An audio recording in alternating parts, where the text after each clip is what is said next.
You ever notice how nobody says they have a grocery list of problems? It's always a laundry list of complaints, a laundry list of demands, a laundry list of red flags. Well, today I want to tell you a story about that phrase, where it came from, how it changed, and why this little boring idiom actually hides a history about technology, class, and care work. And then I want to flip it because if we understand the trajectory of laundry lists, we can then understand what's broken and how we think about laundry itself. And that gives us an opening to talk about where the opportunity is for the next generation of laundromats and community wealth.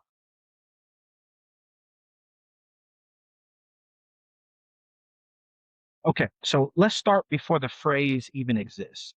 So in the late 18th and early 19th century, if you had money, you didn't wash your own clothes.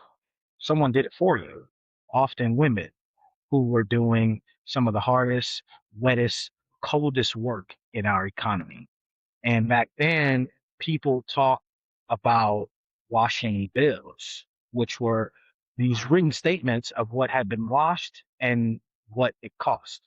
Jane Austen even drops a washing bill in Northanger Abbey in the early 1800s, which tells you this whole paperwork side of laundry was already normal and certainly normal enough to show up in a novel by one of the most preeminent writers at the time.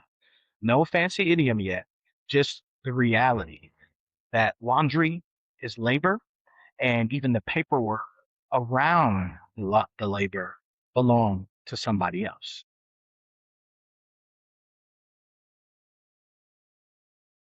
Okay, so now fast forward to the 19th century. The Industrial Revolution doesn't just give us steam engines and railroads. The Industrial Revolution gives us washing machines, and more importantly, commercial laundry services.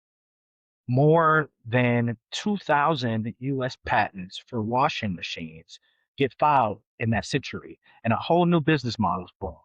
So instead of buying the machine yourself, you pay someone who already has one. But there's a problem. If you hand a stranger a bag full of shirts, dresses, undergarments, tablecloths, and linen, well, how do you know that you'll get it all back? How does the shop that you handed it to know what to charge you? That's where the laundry list comes in.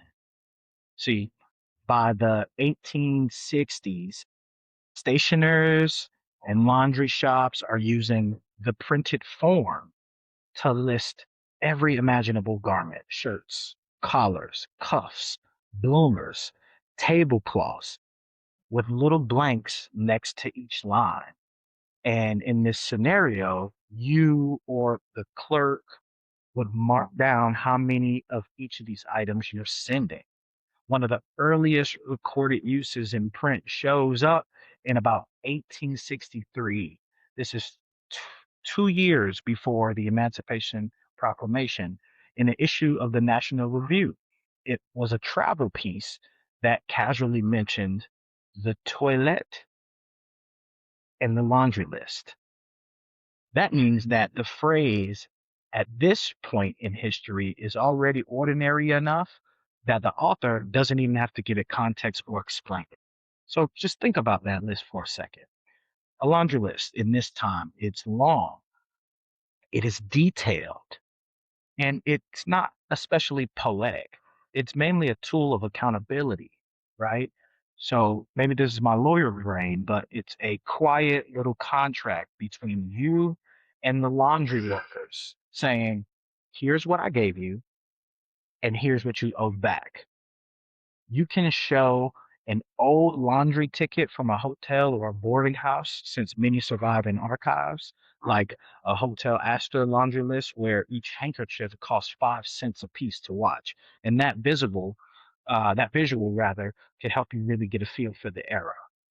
But the point is, just like that, laundry list is born. A literal inventory of fabric and responsibility. Okay, so the next step in our laundry list trajectory is the metaphor, right? This to me kind of resonates and reminds me of how Googling became a term, right? Once a culture gets used to a particular kind of list, fussy, over detailed, a little tedious, it it doesn't take long before people just start using that shorthand. So by the early to mid 20th century, writers begin to talk about a laundry list, but not of shirts, of problems, a laundry list of demands, a laundry list of political promises. And etymologists date the figurative sense to be around the 1930s to 1950s. There's even one mid century citation that I found that calls something a quote, large, bewildering list, the exact mood that we still hear today when someone complains about a laundry list of issues. So what we're seeing is the meaning shifts.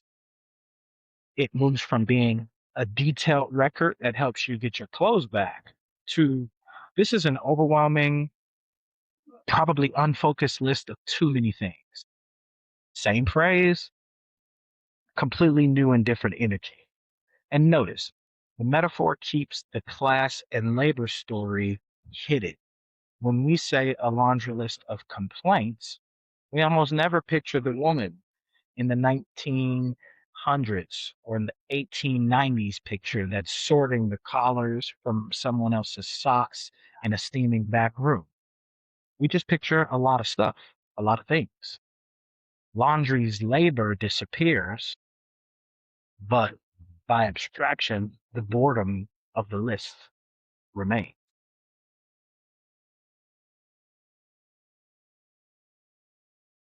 So here's where the phrase starts to talk back to us. When laundry list becomes an idiom, it carries a negative connotation and edge. It means long. It means tedious. It often suggests that whoever made the list didn't prioritize, curate, and they definitely didn't focus. In other words, you brought me too much, you're asking for too many things, you're scatterbrained, and you are overwhelming me. And that's fascinating because the original laundry list was the opposite, right? It was this precise tool, this instrument that was necessary.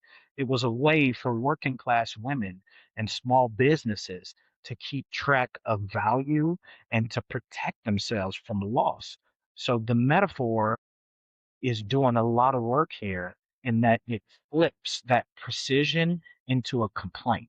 We keep the image, right, of being buried in details, but we completely lose the story of why all those details existed to make sure that people got their belongings and most importantly, I'd argue that they got their money's worth. So what I'm saying is my suggestion is that the idiom smuggles in a worldview when when rich or powerful people make long lists of desires, we call it a portfolio. We call it a platform, an administration, a world meeting manifesto. But when everyday people make long lists of needs, we call it a laundry list. And in that way, we mean that it's too much. Their requests, their needs, their desires, their demands are too much. And that little bit of language drift, it quietly tells us whose needs are allowed to be detailed, cataloged, and asked for, and whose needs are supposed to stay simple and pretty much silent.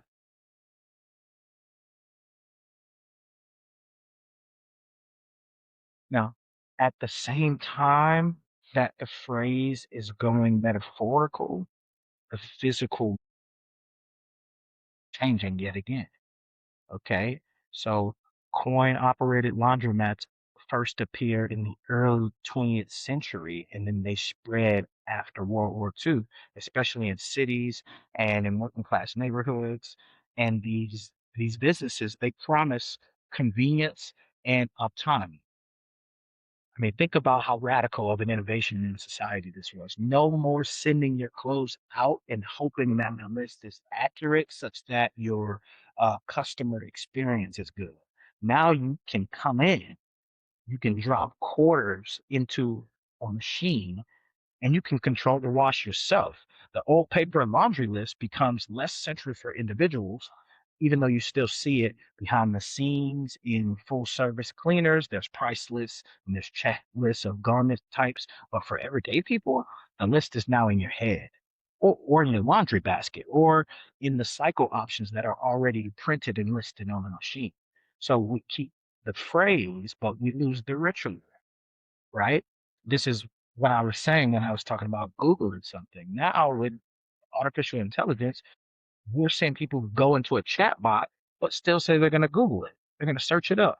Laundry, in that way, moves from a relational contract, trust you to return my things, to this self-service transaction. I trust this machine. And you can see this in footage and photos of mid-century laundromats, their design.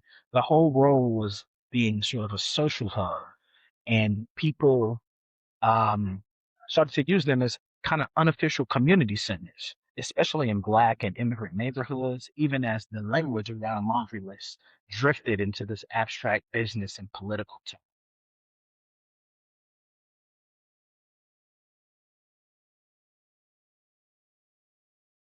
Okay, so let's jump to now. Laundry lists, they show up everywhere in policy speeches, in HR memos, in sports commentary, in customer complaint threads, in think pieces. I mean, it usually signals overwhelm, as I referenced. This sense that there's too much on the table, not enough coherence, and definitely nowhere or one person can feel all of this. We live in an age now of app notification lists, to-do lists, bug lists, feature lists, everything's a list.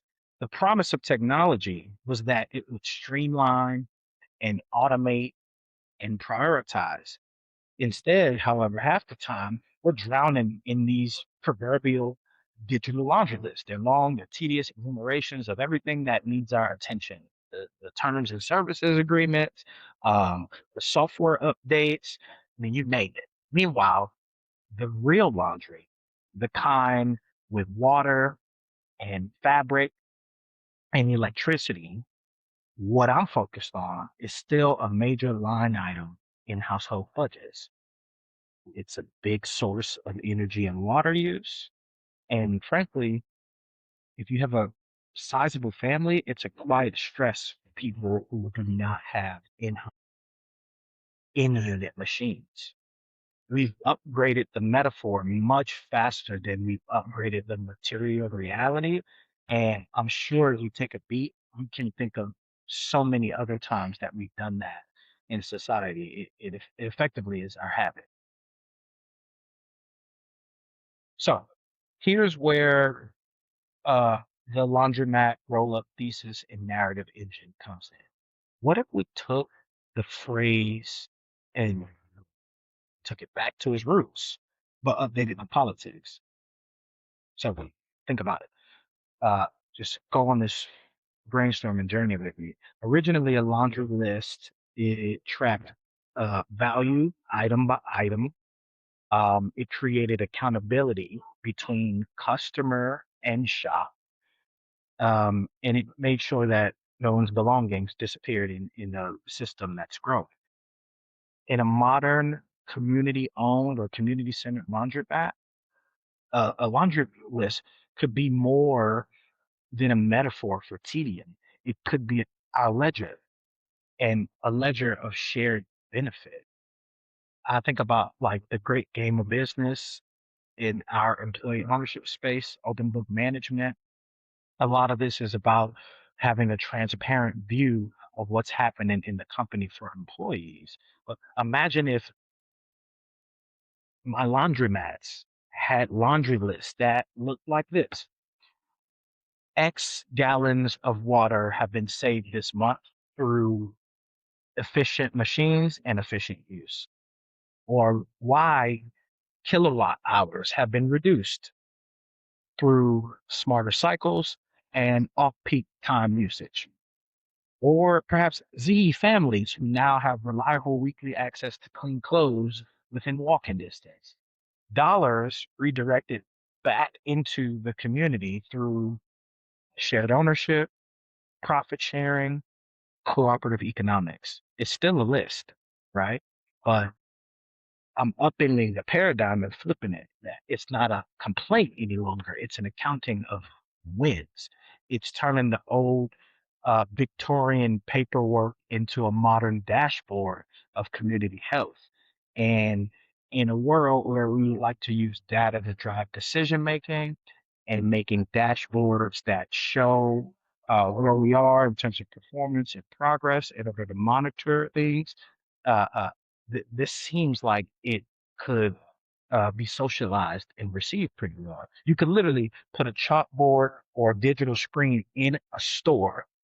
Imagine I acquire a laundromat and I call it the laundry list, and it updates with these numbers, these metrics in real time. What that would do is show that this design move is now an instrument and a tool fit for the 21st century, returning back to its etymology. So here's the story that I would tell you if you're an investor or a neighbor or just a casual viewer who thinks this random topic is interesting. For 150 years, laundry list has meant too much, too messy, too detailed. But the original laundry list was about exactly the opposite. It was about making sure nothing was lost and everyone got back what they owed. My Legacy Laundries initiative says we're going back to that original promise. Only now we're itemizing and optimizing for something richer than just t-shirts and socks that are clean. We are itemizing clean clothes as a proxy for dignity. We're itemizing energy savings as a proxy for climate action. We're itemizing jobs and the stakes that come with ownership as a means for wealth builder. We're itemizing third spaces as critical community neighborhood infrastructure. The old laundry list was a private piece of paper, but this new laundry list that I'm advocating is a public narrative, a running record of how a network of laundromats cleans not just fabric and clothes, but balance sheets and ecosystems block by block. And I'd wager that that's a story that not only people can get behind, but they're likely to remember. Matter of fact, the next time you hear someone say, I've got a laundry list of problems, I urge you to gently disagree. And if you need some talking points or some points of emphasis, you can say, well, actually, a laundry list started as a way to make sure nothing got lost. So what if we used it that way again? I mean, feel free to jigger that in your own way, but that's the thrust of how I expect you to respond because language travels. So, in the 1860s, that laundry list sat on the counter of a commercial wash shop. Fast forward 90 years or so, in the 1950s, that same laundry list climbed into speeches as a metaphor for too many demands. I'm suggesting that in the 2020s and going forward, that same laundry list or better permutation of it can hang on the wall of a climate smart, community owned laundromat that's tracking every gallon, every dollar, and every life that's changed and comes out cleaner on the other side. That's the trajectory I see of the term. That's my sort of research and explanation of why we say laundry list and what it means for the future of laundromats. And if we're intentional, this can be the trajectory of the business. Thank you for indulging. Thank you for watching. And if you want to follow how we turn this old phrase into a new model, one laundromat at a time, I encourage you to like, comment, and hit subscribe. Let's make our laundry list one that the neighborhoods that people like us are part of are proud to read. Peace.